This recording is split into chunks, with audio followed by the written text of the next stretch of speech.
பெரிய பெரிய கோடிக்கணக்கில் சம்பளம் வாங்கின ஹீரோ எல்லாம் ஜட்டி விளம்பரத்துக்கு வராங்க. கமிஷனர் துரைகிட்ட போய் சொன்னேன், சார் இந்த எங்க டப்பிங் ஆர்டிஸ்ட் எல்லாம் ரொம்ப தொந்தரவு பண்றாங்க சார், டப்பிங் முடிச்சுட்டு நைட்டு 11 மணிக்கு போறாங்க, சிரமப்படுத்துறாங்க. யார் சிரமப்படுத்துறதுன்னு சொல்லுங்க, உடனே ஆக்ஷன் எடுக்கிறேன்னு. உங்க போலீஸ்காரங்க தாங்க சிரமப்படுத்துறாங்கன்னு சொன்னாங்க. என் மேல ஒரு கோச்சுக்கிட்டாரு. கோச்சுக்கிட்டு நம்மளே என்ன செய்ய போறாரு? நம்ம உண்மையை தான் சொல்றோம். நல்லா அரசியல் இருக்கிறவன் தான் கடல் போல் வந்திருக்கும் பொதுமக்களைன்னு சொல்லுவோம். சும்மா அடிப்போனாங்க மேடையில். ஒரு பத்திரிகையில்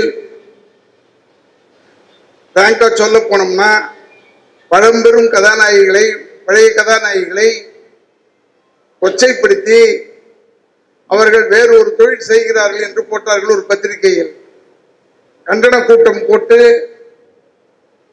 கோர்ட் வரைக்கும் சென்று அந்த கேஸ்ல நாங்க வெற்றி பெற்றோம். நீங்க போலீஸ் ஸ்டேஷன் போய் உட்கார்ந்தீங்கன்னா நாங்க வந்து உட்கார்றதுக்கு ரெடியா இருக்கோம்.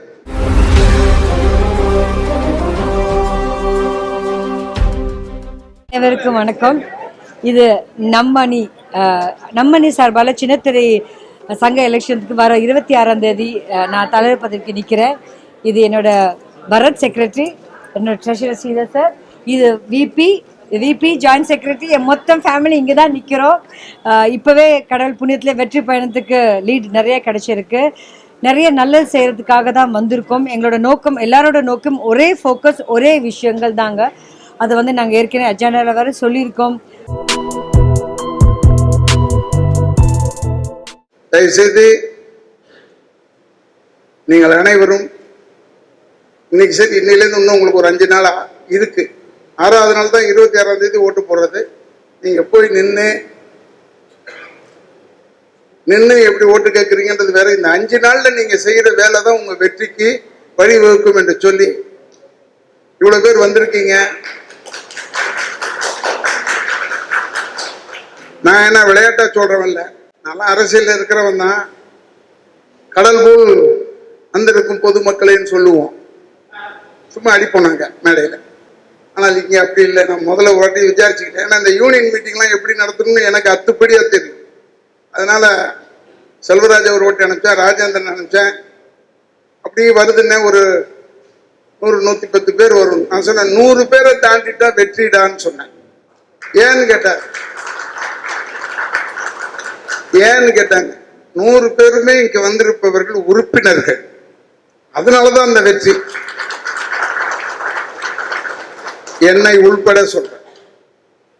நான் தென்னிந்திய நடிகர் சங்கத்தில் செயலாளராக இருக்கும்போது, சரத்குமார் அவர்கள் தலைவராக இருக்கும்போது 6 பெண்களுக்கு ஒரு பத்திரிகையில்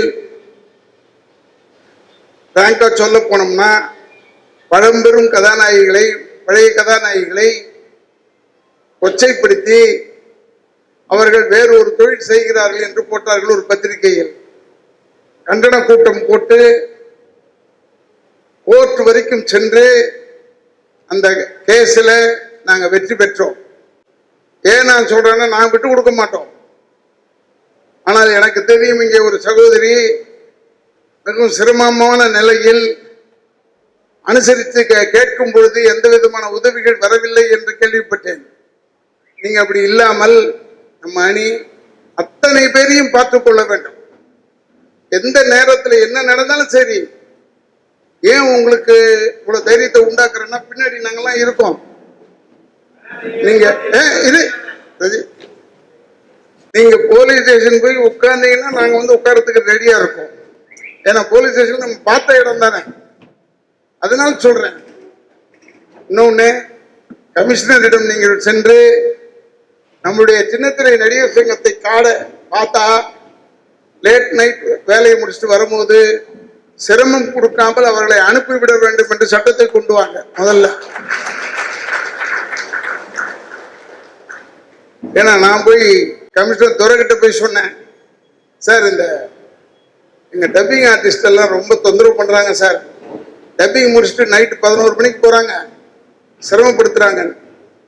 யார் சிரமப்படுத்துறதுன்னு சொல்லுங்க, உடனே ஆக்ஷன் எடுக்கிறேன்னு. உங்க போலீஸ்காரங்க தாங்க சிரமப்படுத்துறாங்கன்னு சொன்னாங்க. என் மேல ஒரு கோச்சுக்கிட்டாரு. கோச்சுக்கிட்டு நம்மளே என்ன செய்ய போறாரு? நம்ம உண்மையை தான் சொல்றோம். அதனால் அப்படி இல்லாமல் தயவுசெய்து நீங்கள் ஆதரவாக இருக்க வேண்டும். உனக்கெல்லாம் பெரிய பலம் இருக்கிறது, பின்பலம் இருக்கிறது, அதை உபயோகப்படுத்த வேண்டும். இப்ப கூட சகோதரி நிரோஷா அவர்கள் மிக அருமையான ஒரு திட்டம், யாருமே செய்யாதது. சைதை துரைசாமி அவர்கிட்ட போய் கடிதத்தை வாங்கிட்டு வந்திருக்கார், போய் பேசி வாங்கிட்டு வந்திருக்கார்.